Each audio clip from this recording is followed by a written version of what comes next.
Hey guys, welcome back to Laltia's channel. So today I'm going to do a vlog. It's one of my Ramadan routines. So what I do basically in the morning, I'll just brush my teeth and then I will take wudu and pray Salat al-Fajr. And once I'm done praying, I'll just do a bit of istighfar and then I will recite Quran for like approximately like 30 minutes. Then I'll go back to sleep for some hours till around 11 till 12. So when I wake up again at 12 o'clock, I'll make my bed of course and I'll just open up the windows for some fresh air and then I will go and take a hot shower. So I'm done dressed up, I'll just go into the living room and open all the windows so I can able to get some fresh air. So I know most of you when you're done eating iftar you tend to be so lazy and I'm one of them. But the thing about me, I'll just make sure the utensils are washed and then the rest I'll just do them in the morning. So when I'm done eating my iftar, I'll come to the living room and watch some TV with a cup of tea. So I'll just go and clean my table as you can able to see, vacuum my living room and the kitchen, and then I will water my plants, give my fishes some food, and then I will take my utensils to place them in the cabinet, then sit down in the living room with my Quran, recite a bit of Quran while making sure that my house smells incredible good with these Arab ouds.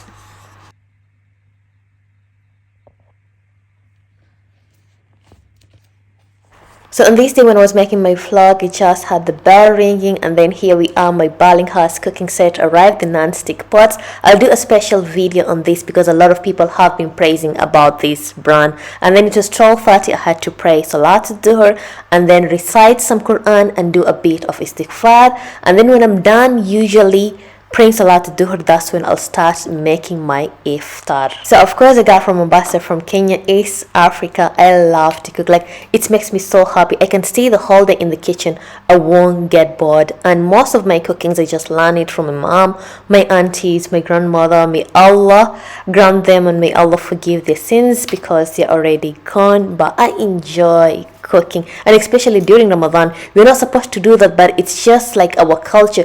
During Ramadan we make a lot of foods, but because in Europe we're just few, I just make a little food. So today's iftar I'll be making some mishkak. What is mishkak? It's just grilled meat and that's why we call them mishkak. So I'll be making some mishkak rice pancake. This is one of my favorite snacks, and of course some veggies, and of course lastly not forgetting a hot tea, like I love tea. Having Ugandan and Kenyan blood, of course I need to drink tea. Without tea, like my head is not working. So yeah, I'm just busy here just making some mishkak, grilling them, like marinating them. Then of course my mishkaks are ready. So most of the recipes which I'm making here that are already on my YouTube channel, I'll put them in the description box so you can able to check out these recipes.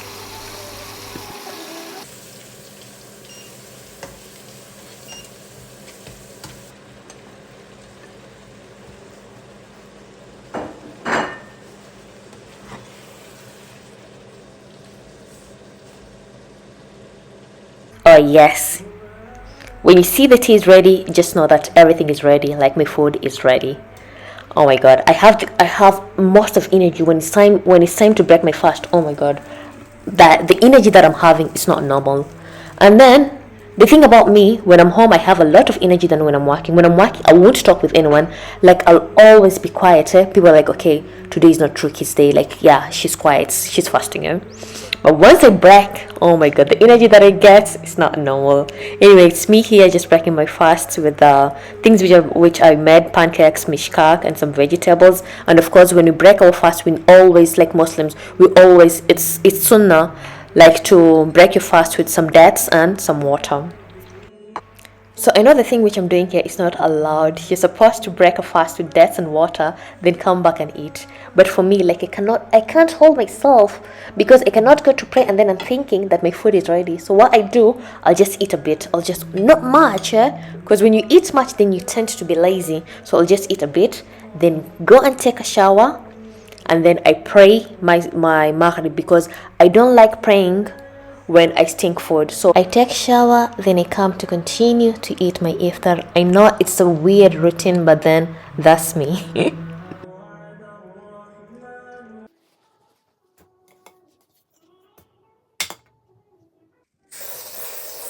So then another thing about me, and I know mostly of the people who are working, like working ladies, Like, I just don't like to wake up suhoor. Like, at 2, that's not my thing at all. Even if I'm home, I'm not working that day, I won't wake up for suhoor. So what I do basically, I will just eat around 11, because if I eat around 2, then I cannot sleep because my stomach is full. So I will eat around 11, then go to sleep. I wake up in the morning to pray Salatul Fajr.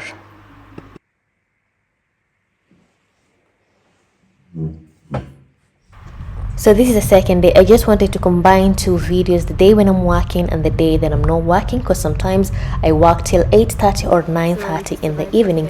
So we decided with my friend, because this day I was done early, like around 8, so we just said we wanted to go to spray Tharawih. So finally, after living in Belgium for like 8 years and her living for 10 years, finally we found a Moroccan mosque called Mosque Al Fatah, based in Ghent, Brussels Tinwe, for those who are living in Belgium. Like, I was so happy. I just arrived there, took wudu, and then prayed sunnah. Then when we sat down, we just had the adhan. Oh my god, it reminded me of home in Mombasa. Like, I was so shaking, I was happy, like the feeling, it was so incredible.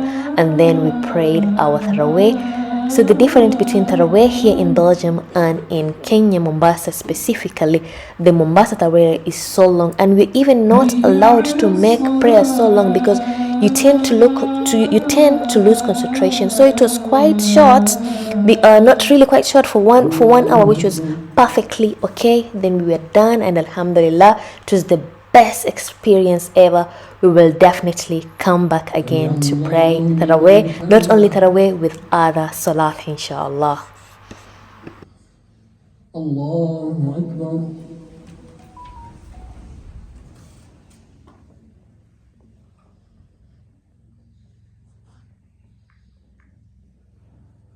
Allahu Akbar.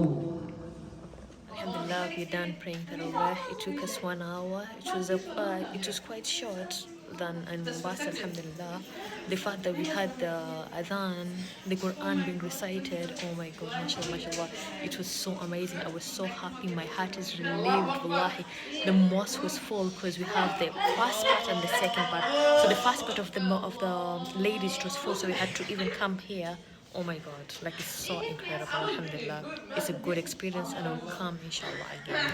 So that's the end of my Ramadan routine vlog, and I hope you guys have enjoyed. And if you've enjoyed, please kindly comment in the comment section so I can able to do more of these vlogs. And don't forget to like, subscribe, and share with others. And see you next time. Bye bye.